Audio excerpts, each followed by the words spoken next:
waxaan baranaynaa sida loo format gareeyo computerka. marka hore waana soo diyaarsatid CD-gaaga XP-ga. computerkan aad restart ku samaysid.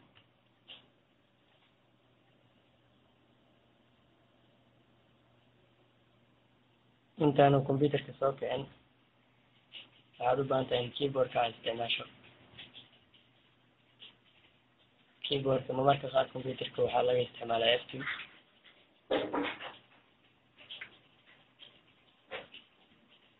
F2 ama F10 ama delete. computerkan aniga isticmaalayo waa compact, sidaa darteed F10 ayuu kusoo qabsanaya. marka boot order waa inaan aado. waxaa halkan ku aragnaa IDE CD-ROM drive. ani waxaan isticmaalayaa compact computer corporation setup. waxaan ka sii aaday file storage boot order. boot order ayaan kasii dalbaday markaan joogo storage sanoo hoose boot order. waxaan halkan ka dalbanayaa IDE CD-ROM inuu number 1 noqdo. hadda waa second. waxaan isticmaalayaa falaarta keyboardka si aan hore iyo gadaal ugu wado. marka second hadda wuxuu yahay Teddy. waxaan rabaa inuu first ii noqdo. first waxaan ka dhigtay marka ugu horeysa inuu kusoo kaco CD-ROM.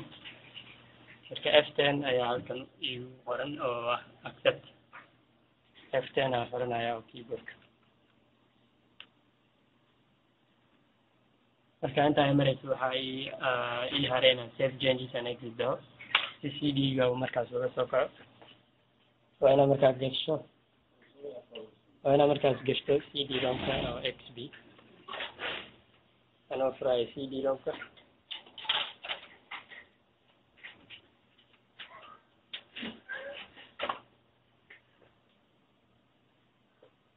marka F10 halkan wuxuu weydiinayaa inaan taabto F10 oo yes ah iyo ESC oo no ah. F10 markaan dhahay wuu baxay, yani wuu isdamiyey computerka restart uu isku sameeyey. wuu soo kacayaa isagoo dhahaya boot from CD. boot from CD markaa aragto waa inaad marka qaybta kore computerka ilaalisid boot from CD oo aad taabatid space oo keyboardka ah ama enter. markaas waxaa qaybta kore haddana computerka ilaalinaysaa inspecting buu dhahaya, wuu gudbayaa. haddana Windows setup buu tagayaa. hoos hadaa eegtana waxaa ku qoran press F2 alif. waa iska sugaysaa iyada ma taabanaysid. setup is loading files hardware iyadana kaas waa inaa u kaadisid in muddo ah. filasha dhammaantood markay sidaan loading markay wada sameeyaan dhammaan filasha computerka markaas wuxuu tagayaa setup meeshii formatting lagu sameyn lahaa partitionadii la kala qaybin lahaa. halkaasaa marka aan kasii wadayna markuu gaaro waa inaan sugnaa intuu halkaas ka gaarayo. marka weli waa filasha ayaa wareeganaya setup is loading files. korna waxaan joognaa qaybkan Windows setup. hadda waxaa igu jira XP SP3 XP Service Pack 3. setup is starting Windows. ugu dhameeyay marka setupkii hadduu soo baxayaa qaybtii kala qaybinta partitionka iyo dhammaan. hadda waa Windows XP Professional Setup. wuxuu dhahayaa to set up Windows XP on the selected item press enter. marka halkan haddaa hoos usoo degtid waxaa ku qoran drive-yadii adiga hard diskigii aa haysatay spacekiisi iyo dhammaan partitionadii ay halkan ku kala qaybsamayaan D drive iyo C drive dhammaantood. marka halkan waxaa ii yaala C drive partition oo cabir sizekiisu yahay 38132 megabyte. hoosna waxaan ku haystaa unpartitioned space. partition aan la qaybin oo aad u yar isna 7 megabyte. badanaa lama isticmaalo kaas ma u baahni. lacala haddii aad partitionka C partition aad kala qaybisid oo aad kala bar ka dhigid markaasa C drive kasii abuuri kartaa adoo marka hore delete sameynayo. C drive baad ku aadinaysaa. hadda way ku aadan tahay calaamada cadda. hoos adoo isticmaalayo tilmaamka ku qoran enter oo installation ah oo CD-ga XP uu ku shubaayo computerkaaga. iyo d oo delete ah d haddaad taabatid waa delete macnaheeda wuxuu tirtirayaa c drive-ka ku aadanta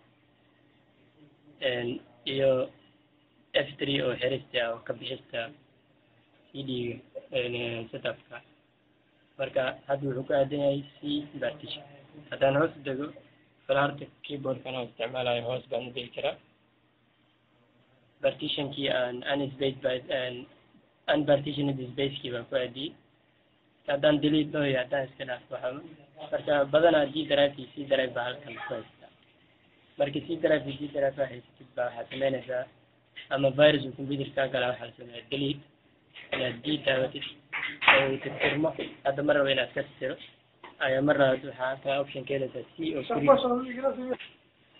marka mid cusub haddaad samaynaysid ama c drive iyo d drive midkaad doontid delete haddaad d haddaad taabato waa delete wuu tirtirmaya dib baa usoo samaynaysaa adoo taabanaya haddana c oo create ah micnaheeda abuur ay la mid tahay create samee marka d haddaan dhaho unpartitioned bay isku bedeleysaa oo cabirkaas sizeka halkaasaan ku haysto unpartitioned baa soo baxaaya markaasaa c taabanaysaa waa samaynaysaa mid cusub haddii markaas unpartitioned c drive-kii cusbaa inter baa kaa xigta marka inaad ku shubta xp inter baa taabanaysaa inter taasoo lamid ah install marka markaan idhaahdo inter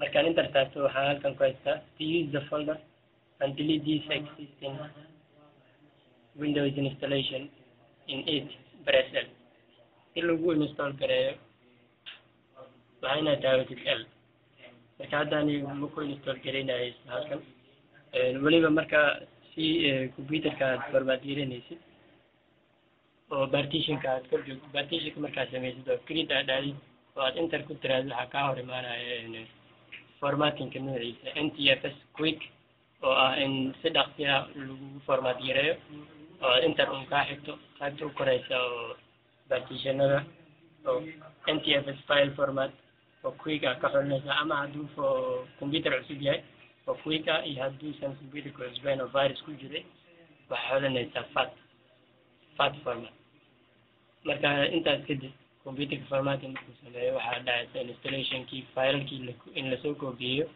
xp-ga filashiisii in markaa drive-ka lagu shubo harddiskiga kadib setup cd-ga sameeyo intaas kadibna desktopka computerka aad ku tagtid sidaas computerka markaa wuxuu isku sameynayaa restart isagoo si toos uga soo kacaya haduu desktopka markii uu setupka dhamaado ama markaa format geleysid oo aad setupna ku samaysid setupkii formattingka ma waxaad samaynaysid waa in inter aad taabatid markaad create dhaadid partitionka kadib setupkii formattingkii labadiiba wax lagaaga baahan yahay mar keliya waxaa lagaga baahan yahay computerka magaciisa aad gelisid intaas kadibna computerka caadi usoo kacayo si normal ah desktopka markuu tagana waxaa kaa dhiman keliya driveradii inaad ku install garaysid weliba softwarada normalka sida msn iyo yahoo intaasna waxaa ku dhamaaday formattingka oo ay soo qabanqaabiyeen bahda waxbarashada ama teacher education center waxaa barnaamijkan igala qayb qaatay axmed yare